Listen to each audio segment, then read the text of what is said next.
गरियाबंद जिले के 303 पंचायत में स्वच्छ भारत मिशन के तहत कचरा ढोने ट्राई साइकिल खरीदी की योजना बनाई गई, जिसके लिए पिछले वित्तीय वर्ष में 2.84 करोड़ रुपए पंचायत के खाते में भी डाल दिए गए। ज्यादातर पंचायतों में 1.5 करोड़ से ज्यादा की खरीदी कर ट्राई साइकिल भी भेजा, लेकिन जिला पंचायत बताना भूल गई कि इसका उपयोग कैसे करना है, लिहाजा अब साइकिल कबाड़ा में तब्दील हो गई। जानिए इस खबर में कांग्रेस सत्ता के समय केंद्रीय योजना की राशि का कैसे हुआ दुरुपयोग। कहीं कचरे के ढेर में, कहीं वीरान मैदान में, तो कहीं पंचायतों के गोदाम में बंद कमरों में पड़े ये ट्राई साइकिल बता रहे कि गरियाबंद में जिला प्रशासन स्वच्छ भारत मिशन योजना की कितनी संजीदगी से ले रहे हैं। गांव में निकलने वाले गीला व सूखा कचरे का प्रबंधन इस खरीदी का उद्देश्य था और गुणवत्ता मानकों को ताक में रखकर जिला पंचायत ने पंचायत को साइकिल की सप्लाई कराई। फिर फार्म के नाम पर प्रति साइकिल 54,000 के दर पर चेक जारी कर भुगतान भी करवा दिया, लेकिन सप्लाई के 8 माह बाद भी इन साइकिलों का उपयोग नहीं किया गया है। ये साइकिल आया है, कोई अक्टूबर नवंबर में आया है। कितना साइकिल? 2 साइकिल है और 2 साइकिल का यूज अभी तक के नहीं किए हैं, घर में रखे हैं। क्यों नहीं किए? भाई कोई लेने वाला तैयार नहीं है, कचरा फेंकने वाला कोई तैयार होगा तभी तो। अच्छा, तो किस मत से है, क्या करना है, कोई बताए नहीं? कहाँ से खरीदा गया है?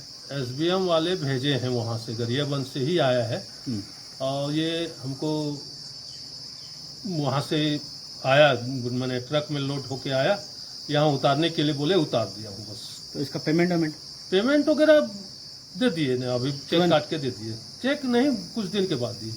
अच्छा, लेकिन किससे आया, क्या है, ये सब नहीं जानता? ये नहीं जानता मैं कौन सा मत का है। SBM का है इतना सुना हूँ, लेकिन कहाँ से आया, किसने भेजा है, मेरे को ये जानकारी नहीं। मामले की पड़ताल करने हम पंचायतों में पहुंचे, योजना और पड़े सड़ रहे ट्राई साइकिल को लेकर जानकारी लिया तो चौंकाने वाले खुलासे हुए। ज्यादातर सरपंचों ने बताया कि साइकिल भेजा गया, चेक भी ले गए, पर इसका उपयोग कैसे किया जाना है अब तक अफसरों ने नहीं बताया। जिला पंचायत द्वारा बताए गए फार्म के बजाय खुद के विवेक से दूसरे फार्म से साइकिल खरीदी करने वाले चिचिया सरपंच ने बताया कि उसके भुगतान पर रोक लगा दिया गया। पूरे मामले में जिला पंचायत के जिम्मेदार अफसर ने शासन के निर्देशानुसार प्रत्येक ग्राम पंचायत में ठोस तरल पदार्थ हेतु मतलब कचरा एकत्रित कर फेंकने हेतु ई रिक्शा प्रत्येक पंचायत में 2-2 तो उपलब्ध कराया गया है क्रय करने के लिए, जिसमें हमारे द्वारा क्रय किया गया है ई रिक्शा। अभी तक उसका भुगतान नहीं हो पाया। स्वयं क्रय किए थे? स्वयं क्रय किए हैं, जिसका भुगतान अभी तक अप्राप्त है। देखिए, सभी सचिवों को इसकी जानकारी है कि ई मानक पद्धति से क्रय किया गया है और सचिवों के DSC के बिना क्रय पंचायत स्तर से ही ऑनलाइन ई मानक पद्धति से क्रय किया गया। गाड़ियों की गुणवत्ता को लेकर भी सवाल उठ रहे सर, गाड़ियाँ अभी से कंडम हो चुकी बिना इस्तेमाल के। देखिए, गाड़ी तो जो जितने भी आई हैं वो अपनी गुणवत्ता रूप है, क्योंकि ई मानक में जो क्रय करते हैं तो ई मानक से ही अलग से एक इंस्पेक्शन एजेंसी है, स्वतंत्र इंस्पेक्शन एजेंसी है, उनके इंस्पेक्शन के बिना गाड़ी सप्लाई नहीं होती। जो गाड़ी यहाँ पे आने के बाद अगर 1-2 पंचायतों में मेरे को पता चला है कि जो उपयोग नहीं किए हैं वो ऐसे रखे वो थोड़ी सी ख़राब हो गई है। ऐसे में उन पंचायतों को निर्देशित किया गया है कि उसको रिपेयर करा के सही करा के कचरा कलेक्शन शुरू करवाएं। खरीदी को लेकर सर भंडार गृह अधिनियम का भी पालन नहीं किया गया, ऐसी बात आ रही है? नहीं, ये शासन स्तर पे इसका टेंडर हुआ है CSI DC के ऑफिस में, और ई मानक पद्धति से ऑनलाइन इसको क्रय करना है। ये शासन से निर्देश है, तो शासन के निर्देशन में भी क्रय किया गया है। आखिरी सवाल सर, सरपंच लोगों को कहना है कि पेमेंट के लिए उनको धमकाया जा रहा है कि जिस फर्म को पेमेंट करना है, आप अगर पेमेंट नहीं करेंगे तो आपके पुराने मामले खोल दिए जाएंगे, ऐसा? नहीं, ऐसा कुछ नहीं है। देखिए, ये पंचायत का अधिकार है, पंचायत इसको क्रय कर रहा है, उनको पेमेंट करना है और रेट शासन की तरफ से इसमें फिक्स है।